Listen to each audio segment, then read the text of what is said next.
a Horacio, ¿no? Horacio Paiva, le damos la bienvenida, que también nos acompaña en el programa de hoy. Es psicólogo, es máster en neurociencias, en neuropsicólogo infantil, es experto en la atención de alumnos con alta capacidad y docente en psicopedagogía. ¿Hay muchos en su área? No. No. Y esa es una de las grandes carencias para con estos chicos, ¿no? Lamentablemente somos pocos, sí.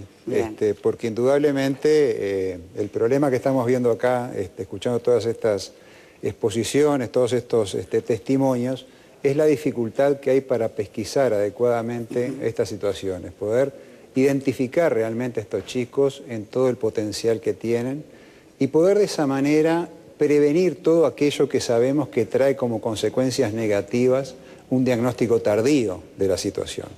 Estos chicos tienen un potencial enorme, individual, familiar y sobre todo a nivel social.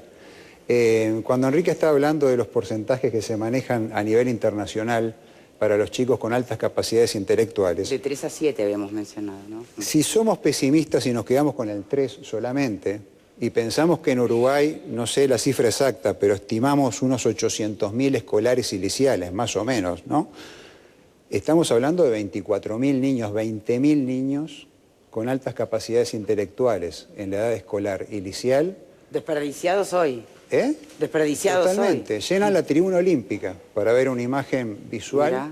Donde un muy escaso porcentaje están siendo identificados y diagnosticados adecuadamente, que eso es la primera etapa que tenemos que cumplir para a posteriori comenzar un plan de trabajo educativo, psicológico, familiar, escolar, entre otras cosas. Entonces, si esa ocasión la estamos perdiendo la oportunidad, en primer lugar, de respetar los derechos de un niño que requiere ser tratado y educado según sus propias capacidades y habilidades, porque así como lo pensamos para los chicos con capacidades diferentes en menos, con discapacidades, y que está muy bien que se estructuren todos los programas educativos que se estructuran, ¿por qué no lo vamos a hacer entonces con ese otro margen de la población que está en la otra punta, en el 3% superior? ¿Por qué este país al día de hoy no ha tenido políticas educativas equitativas con estos chicos? Es lo que todos nos preguntamos, profesionales y familiares. Bien. Ahora, cuando tú hablabas recién de las facetas negativas de la alta capacidad, te hago la misma pregunta que creo que le hice a la mamá de Germán. En realidad, y esas cosas negativas tienen que ver con la interacción social, ¿no? Con la capacidad de tener amigos o de comportamiento en general, pero esos son, de vuelta, innatas a la condición de ser tan inteligente o consecuencia de la no adaptación al medio. En general son consecuencia de, son secundarias a no tener una evaluación adecuada de las capacidades del niño. Perfecto. Cuando nosotros comenzamos a dedicarnos y especializarnos en este tema, eso no surgió por un interés puramente teórico, sino por un interés práctico, clínico. ¿Por qué? Lo que sucedía en que nuestra consulta estaban llegando muchos niños con problemas de comportamiento, con trastornos por déficit atencional, con hiperactividad y, paradojalmente, con fracaso escolar. Cuando comenzamos a estudiar a esos chicos, nos encontramos con la sorpresa, con la grata sorpresa, de que eran chicos que tenían capacidades intelectuales muy por encima del promedio. Mira. El número que tú mencionabas al principio del programa, el 130, es como el punto de corte que más o menos internacionalmente estamos todos de acuerdo que a partir de ahí debería considerarse un chico con altas capacidades intelectuales. Con el paréntesis que quiero hacer que este diagnóstico no se hace solo con un test de nivel intelectual. Cuidado con eso. O sea, no es que salgamos a hacerle test de inteligencia a los chicos y cualquier test de inteligencia, entonces si le da esto pasa tal cosa y si no le da esto no pasa tal otra. Vamos a ver después si tenemos la ocasión de ver otros aspectos. Tenemos que hacer la primera pausa y quedan muchas cosas colgadas, ¿no? Ni que hablar de cómo se detecta esto que estás planteando para erradicar ponerle la magia a este test. ¿Cuántos tipos de inteligencia? Porque cuando hablamos de alta capacidad intelectual, ¿de qué hablamos en realidad, no? Y porque está el nene que toca un blues a los 4 años, ¿no? Y está el niño que hace los rompecabezas del otro lado, porque le aburre hacerlos del lado normal. Y está el que parece un ingeniero a los 3, como el hijo de Enrique, ¿no? Entonces, ¿qué tipos de inteligencia están en juego cuando hablamos de superdotación? Y por otro lado, me voy a hacer la tanda con una repasadita por este lado. ¿Te gustaría haber tenido un hijo con esas características? No. No. ¿Silvi? Un hijo siempre es bienvenido como sea, con capacidades superiores o por debajo de la... Bien, pero si tuvieras que Siempre será responder la bienvenido. pregunta que hacemos al público, ¿un problema o una ventaja? Siempre es un problema cuando salís de la media. Bien, perfecto. Y pregunta final también para después de la tanda.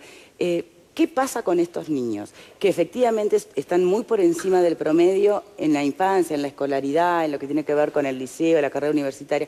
Después, cuando ya están en su etapa adulta, ejerciendo la profesión que hayan elegido, ¿siguen siendo superiores al resto de sus colegas o en algún momento se nivelaron, como era el deseo de la inspectora del instituto donde quería mandar a Ani y a sus hijos? No,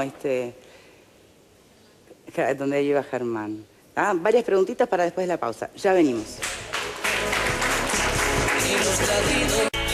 Increíble lo que postulabas, Paiva, en el bloque anterior, de que muchas veces a la consulta vienen chicos por fracasos escolares y resulta que estudiados aparece que en realidad el chico lo que tiene es una altísima capacidad y que no ha sido, digamos, contenido o potenciado correctamente.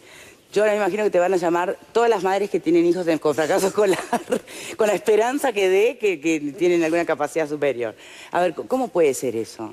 Eso puede ser porque tenemos naturalmente una tendencia a la media, tenemos una tendencia a emparejar. Y el chico que se siente diferente, por más inteligente que sea, es un niño, no deja de ser un niño y tiene los recursos afectivos y sociales de un niño. Bueno, a eso voy con la pregunta de cuántas inteligencias hay, porque puede sumar brillante al año y medio, restar, dividir y saber la raíz cuadrada, pero a la hora de entender una directiva de un papá o de una mamá, a la hora de poner un límite, a la hora de educar como lo hacemos fuera del aula, ¿no? Los padres en casa, ¿ahí a quién tratamos? ¿A un niño superdotado o a un niño de un año y medio? Tenemos que tratar al niño y conocerlo en su integridad total, en sus virtudes, en sus defectos, en sus potencialidades y en sus habilidades que aún no han tenido el desarrollo que tendrían que tener ni siquiera para su edad cronológica. Enrique, cuando le decís a uno de tus hijos no, te preguntan por qué no, y ahí cómo viene tu trabajo. Tenés que justificarlo muy bien. No existe el por qué no y punto. No. A veces uno, bueno, termina haciendo ese tipo de cosas porque te la van a justificar. Sí, el ping-pong puede ser eterno. Sí, el ping-pong en algún momento tenés que cortarlo porque el ping-pong puede ser largo. Pero sí, te la van a justificar. Van a buscar que te hagas muy buenas justificaciones. ¿Te pasa que te agarran mal parado a veces y te dejan ahí titubeando, hasta cuestionándote si el límite que estás poniendo... Ahora tengo más práctica. Ajá. Pero al principio... Con el tiempo tengo más práctica. Pero sí, en algunos momentos a veces era difícil. Más cuando eran más chicos, de repente. ¿Quién era más duro en ese sentido? ¿Más difícil de tratar? Con respecto a la madurez que parece que tienen, pero en realidad no, o sí, ¿la nena o el varón? Lo que pasa, Paula es más perceptiva de la parte emocional, bueno, ¿no? Entonces mujer, les claro. hace, habla con alguien y le hace una radiografía y ya. Pobre el novio que vaya a tener, ¿no? ¿Tiene? No, ella dice que por ahora no. Bien. ¿Tiene cuánto ahora? 8. Muy chiquita. Chiquita. ¿Te asusta la adolescencia? Y sí, especialmente en las niñas es más complicado, y las niñas con altas capacidades más complicado, ¿no?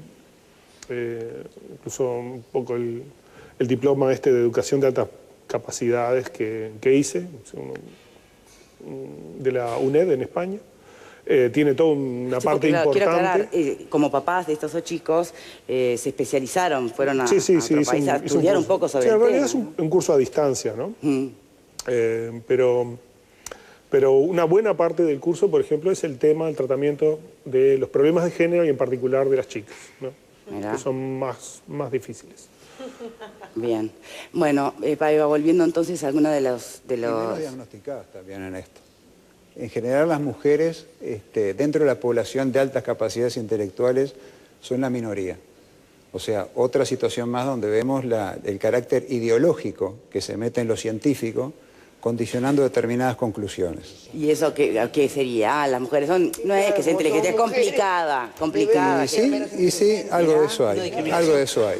Entonces, ¿por qué? Eso iba también a la pregunta que tú hacías recién, ¿cuáles son los tipos de inteligencia? Sí. ¿Cuántas inteligencias tenemos? Entonces, hay determinados tipos de inteligencia que nuestra cultura ha valorado mucho, que es la lógico-matemática y la lingüística. El ingeniero, el filósofo. Por ejemplo, sobre la lógica matemática, el ejemplo que tenemos, yo que sé, es Einstein, por ejemplo, ¿no? Pero Einstein, por ejemplo, si recordamos un poco la historia de este genio, él había tenido un trastorno del lenguaje, había tenido un retraso, un retardo del lenguaje. Había sido un espantoso estudiante cuando tenía que seguir los límites académicos. Y sin embargo, y yendo un poco a esto que tú también preguntabas recién, ¿qué pasa con el adulto? Bueno, el prodigio, el precoz, no siempre traslada su situación a tener altas capacidades intelectuales de por vida, pero en general las personas, los chiquitos precoces, tienden a tenerlo. Hay precoces que quedan en la precocidad y después quedan ahí como chicos normales en la mayoría de las áreas de su desempeño. Pero por otra parte, los chicos que tienen altas capacidades intelectuales fueron precoces. Ah, mira, entendimos el razonamiento. Esa es la idea. Y hay distintos tipos de inteligencia. La lógico-matemática es una de las que más se valora en nuestra cultura, pero existe la inteligencia musical, la inteligencia espacial, la cinético-corporal, la del movimiento. Ay, Martín Tamuso, mira, tu maestra le decía a tu madre que era superdotado, ¿o no? ¿Pero por qué traemos el tema? Yo Aunque creí no que ya estaba parezca. zafando. Aunque no parezca. Bueno, no, pero está bien. Ahora, cuando hablamos de un niño superdotado, ¿tiene que tener un rendimiento parejo superior en todas esas inteligencias o no necesariamente? Hay concepciones que dicen que sí, que la superdotación, estrictamente hablando, se trata de chicos o de personas que tienen muy altas capacidades en todo, que son... Tienen una... casos que no? Claro, pero de pronto dentro de esas teorías ya no serían superdotados, sino tendrían altas capacidades en determinados aspectos y no en todos. Perfecto. No sé si- a mí me si fui gustaría clara. pasar un teléfono porque bueno, ahí está en pantalla ya, que es la Asociación de Altas Capacidades Intelectuales del Uruguay. Porque debe haber, tal cual, muchas madres o padres observando comportamientos o actitudes de sus hijos que a veces no saben para dónde salir, ¿no? Como cuando hablamos el otro día de las capacidades quizás inferiores, qué bueno, qué importante que es el diagnóstico y después todo el Absolutamente. seguimiento y ya no encontrarnos con madres negadoras ni con especialistas negadores. Sí, tal cual. Martín, y el sistema educativo, que los sistemas educativos en general, este tema como está planteado, no lo atienden. Yo sigo mucho a Ken Robinson, siempre te molesto a vos con Ken Robinson, que es un educador que dice, hay que detectar lo que el chico tiene como aptitud para desde ahí utilizarlo y sacarlo adelante. Porque hay chicos que van a tener la aptitud que tuviste tú para el arte, y de repente el tipo es una nutria en otro asunto. Bueno, fantástico, es por ahí la cosa. Bien. En la dictadura hubo, mira, a veces una cosa horrible, totalmente... Tenemos que cerrar, ¿vale Chao, la pena? andate, no vale la pena. Bien, está. Gracias por habernos acompañado. Él sabe, yo le doy la opción. Gracias por habernos acompañado. Un problema, una ventaja. Bueno, después de estos testimonios ustedes en casa tendrán su propia conclusión. Muchas gracias. Chao, chao.